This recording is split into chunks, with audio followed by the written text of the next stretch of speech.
Olá, pessoal. Vamos avançando em nossas aulas de História do Teatro.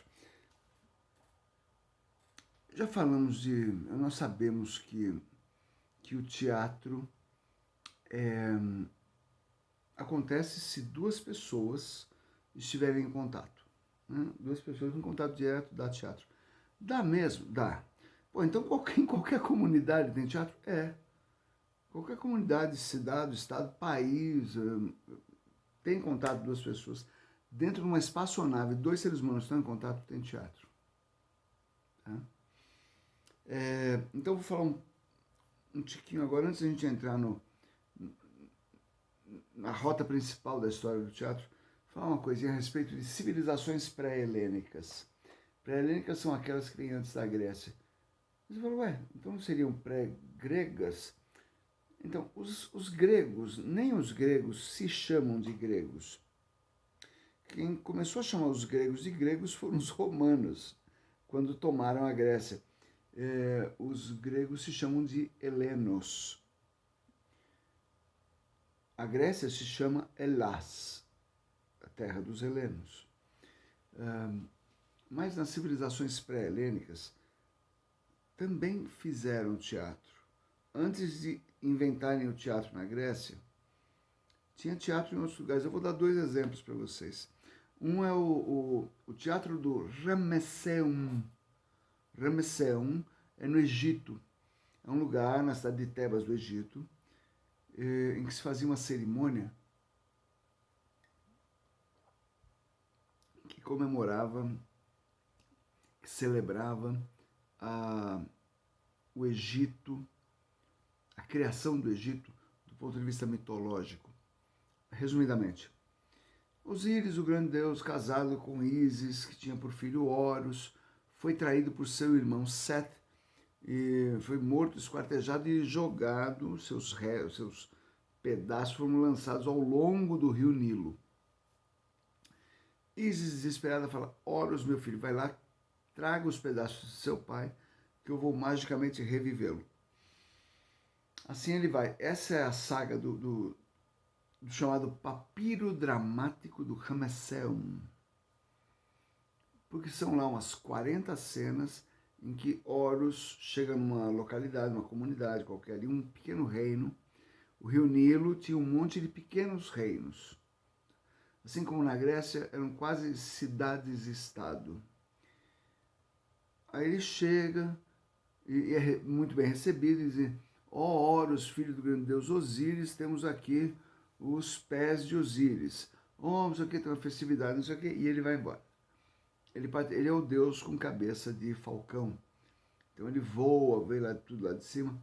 Ele fala, temos aqui os olhos de Osíris. Ok, os olhos. Vou receber isso do meu pai. Ele vai reunindo os pedacinhos, leva para a mãe reconstrói Osíris, e ele, de deus associado ao sol, passa a ser o deus, muito mais importante, que julga os mortos, para ver se eles têm direito à vida eterna. Isso é uma maneira mitológica de contar o que aconteceu quando o rei de uma dessas localidades, um cara chamado Nemer, começou a conquistar cada uma delas. Isso foi entre 3.500 e 4.000 anos antes de Cristo. Foi juntando tudo e esses pequenos reinos todos deram origem ao Império Egípcio, do qual Nemer é o primeiro faraó. Entenderam a ligação das duas? A segunda coisa é, se você tem uma Bíblia em casa, procure lá. Se for uma Bíblia protestante, procure Cantares de Salomão. Se for uma Bíblia católica, procure Cântico dos Cânticos de Salomão. Isso é uma peça de teatro. Leia, você vai ler uma peça de teatro. Mas ela era encenada. Eu nunca soube de uma encenação desse texto. Mas ela tem a estrutura de uma peça de teatro. E ela não é encenada porque ela relata a atenção e o desejo que tem um esposo por sua esposa e vice-versa. Então não é uma coisa assim muito Quer dizer, para mim é muito santificado, mas quando as pessoas acham que as coisas de Deus, né, não tem essa coisa da carne, porque o que demonstra ali é desejo erótico, sexual, que para mim é sagrado, mas para quem acha que Deus é uma coisa e vida é outra, paciência, entenderam? Você pega ali, tem uma peça de teatro. Agora me diz, por que... E o teatro grego nasceu onde? Em rituais religiosos também. Pô, peraí. O ritual religioso egípcio é ritual religioso. Ritual religioso hebreu, está na Bíblia, é hebreu. Ritual religioso grego é teatro? Não. Aí é que está o pulo do gato. O que aconteceu na Grécia de diferente foi que eles descolaram aquela atividade com cara de teatro, eles descolaram da atividade religiosa. E os dois seguiram dois caminhos. A religião continuou religião, teatro virou teatro. Coisa que nenhum outro povo antes tinha feito. Esse é o segredo. Esse é o pulo do gato, tá? E esse teatro grego que escapou da religião, que é o que a gente faz, não escapou tanto assim da religião. Nós que fazemos teatro, nós temos uma pegada muito religiosa. É o palco, é o espaço sagrado da representação. A gente tem um respeito muito religioso pela nossa arte. É a única arte que eu exerço integralmente. Eu faço rabiscos, eu batuco e assobio, eu escrevo umas bobagens, mas a arte que eu exerço mesmo é o teatro. Então eu não sei dizer se outros, se um pintor, antes de pegar o pincel e espalhar tinta colorida num pedaço de algodão, eu não sei se ele reza antes. É que tá, nós rezamos antes. Eu não estou dizendo que a gente reza o Pai Nosso. Tem gente que reza Pai Nosso, eu seguro sua mão na minha. A gente segura na mão um do outro. E a gente dá um sentido místico a essa coisa que a gente faz. Eu não acho ruim, não. É muito bom. Bem, Grécia. Vamos entrar. Olha só. Antes de entrar no teatro grego, eu vou falar um pouco da Grécia. Por quê?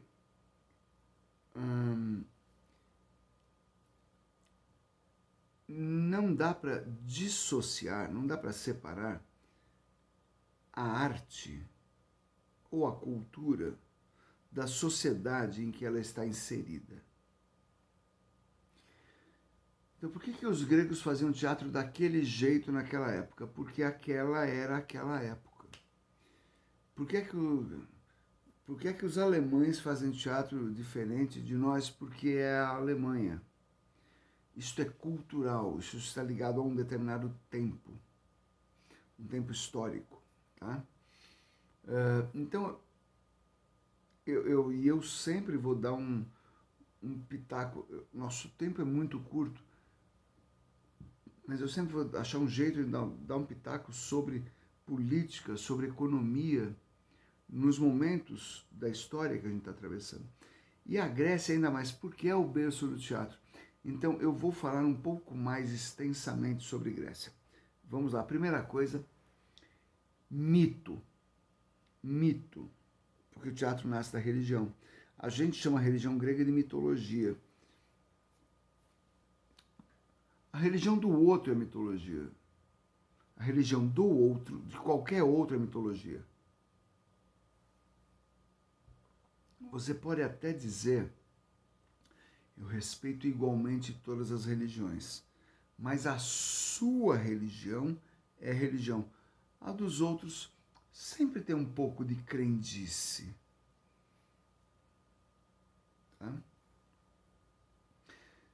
Então, na a religião grega tem uma coisa muito boa. Ela não tem uma Bíblia. Ela não tem uma Bíblia. Ela tem um monte. Porque, conforme a região, o mito mudava de lugar, mudava de estrutura, mudava a história que se contava. Dependendo do poeta, era outra coisa. Você vê isso. Leia Platão, Diálogos de Platão. Tá lá. Pô, em tal lugar dizem que o Deus tal exige tal culto. E o outro fala, não, mas o Deus tal em outro lugar exige um culto diferente. Ora, se não é o mesmo Deus, como é que é outro culto? Porque é possível, não tem uma regra. Então, você pega a tradição de Hesíodo, que é essa que é a primeira que eu vou mencionar, ela diz uma coisa. Você pega outras tradições, outros poetas, outros dramaturgos, outros escritores, a história é outra. Olha só, vou dar um exemplo. Afrodite, a magnífica, belíssima Afrodite, que os romanos chamavam de Vênus, ela nasceu Ih, rapaz, tem duas histórias. Algumas pessoas dizem que ela é filha do casal maior, Zeus e Hera. Outros dizem que quando Uranos, eu vou contar essa história de Uranos daqui a pouco. Quando Uranos foi castrado, as últimas gotas de esperma que caíram na espuma das ondas do mar geraram Afrodite nas praias da ilha de Chipre. Qual que está certa? As duas, conforme a história que você queira contar. Entenda uma coisa, nós somos contadores de histórias. E aquela frase que tem lá no Alto da Compadecida, não sei, só sei que foi assim, é a frase mais verdadeira do contador de histórias. A frase mais verdadeira. Tá?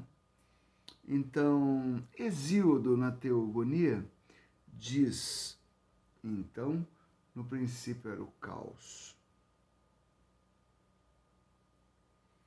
Sinal que estava uma bagunça, né? Não. Não é caos, bagunça. É uma outra coisa. O caos é quando tudo no universo está sem forma própria.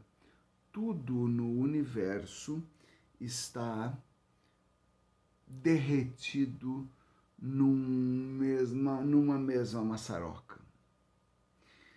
E aí ele diz, Hesíodo, nesse poema chamado Teogonia. Teogonia que significa origem dos deuses. Tá? Bom, resumidamente, elementos do caos, que estavam lá no caos, começaram a se juntar e formar entidades. Formou-se a noite, formou-se o dia, formou-se o éter, que é a substância que preenche o cosmos, formou-se Gaia, a Terra.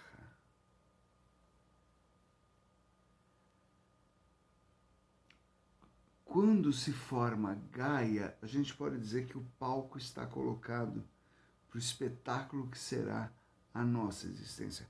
Gaia queria um companheiro, então ela criou Uranos, o céu estrelado. Se é o céu estrelado, é o céu da noite, percebe? É o céu estrelado, que todas as noites, conforme o sol ia se pondo, Uranos vinha e cobria a terra.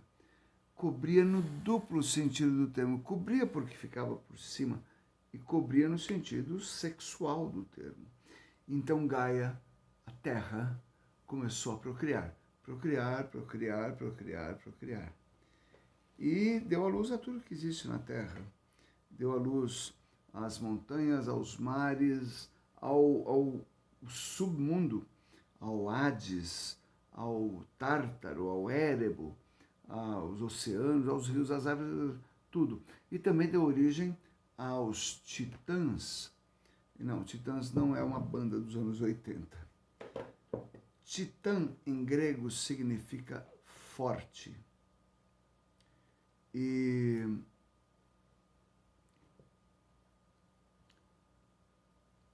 Gaia pariu titãs e titânides, ou seja, machos e fêmeas, que eram quem? Que era Cronos, o tempo, que era Oceano, que é o nome de uma das águas, não era o oceano tal como a gente conhece hoje. Das meninas tinha Mnemosine, que é a memória. Veja, a memória surge quando surge o mundo. Uma das primeiras coisas que surge no mundo é a memória. E Tétis, a justiça. Aquela justiça, pão, pão, queijo, queijo, olho por olho, dente por dente. A justiça pesada. Não é a justiça, não, vamos entender a situação. Não, não entende nada, não. É porrada. E toda noite Uranus vinha cheio de bobice, cheio de ideia. E aí alguns filhos de Gaia, porque as forças da natureza, a gente tem uma visão muito romantizada da natureza, que a natureza é linda, fofinha. A natureza é violenta. Você já viu os animais transando, tendo sexo? Não tem, né? Então eu sempre lembro disso. Por quê? É da natureza que vem terremoto, vulcão em erupção, furacão, tempestade, geleira, dilúvio, tudo vem da natureza. E a Terra gerou algumas coisas pesadas, como ciclopes, gigantes enormes com um olho só na testa. Hecatônquiros. Hecatônquiro em grego significa alguém que tem 100 braços. Hecatônquiros. 100 braços. Uranus viu aquilo e falou, é feio. E enfiou em cavernas por baixo da terra. Vocês entenderam que ele fez os filhos voltarem para o ventre da mãe? Ela odiou isso e ela disse, alguém me ajude. Cronos, que é o tempo, lembre-se de cronômetro, cronógrafo, falou, eu posso, mãe, o que é? É assim, assim, assim, eu quero tirar esse cara daqui. Tá bom. Foi dada a Cronos uma foice de ouro. E naquela noite, quando Uranus veio cobrir a terra já cheio de alegria, Cronos aparece e castra o pai. Seus testículos caem na terra. O sangue que caiu na terra gerou as eríneas. Eríneas são aves